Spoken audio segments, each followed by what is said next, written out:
Ooh.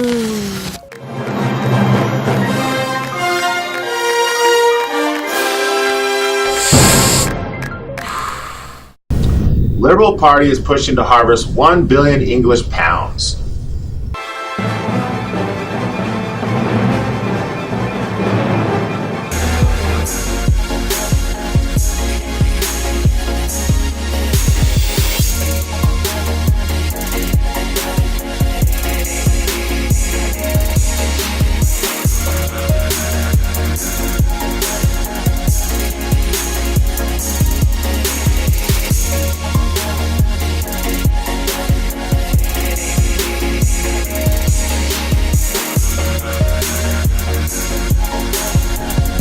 London, England.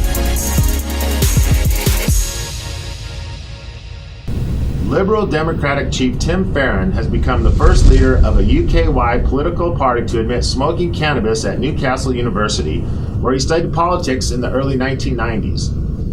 The confession comes as he calls for a complete legislation of cannabis and a bid to generate £900 million. Mr. Farron wants cannabis smokers to be able to buy pot from authorized retail stores.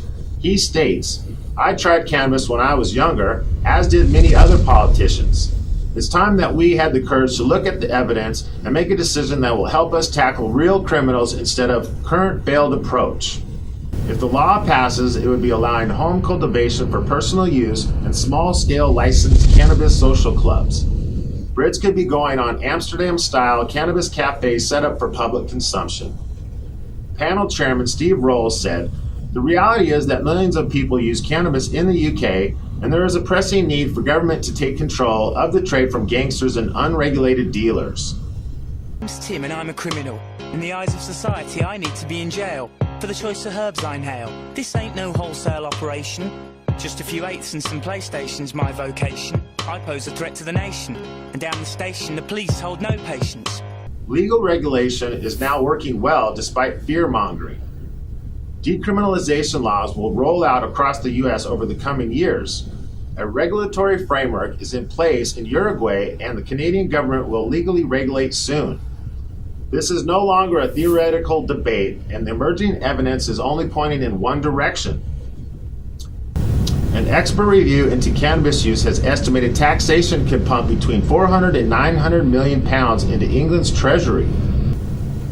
The new regime would be overseen by a regulatory focused on price, strength, and packaging. Stronger marijuana would be taxed more heavily and create a larger taxation margin.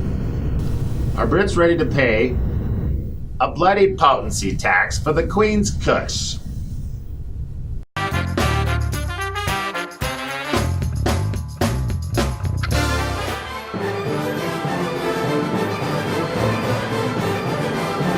Please follow us on social media.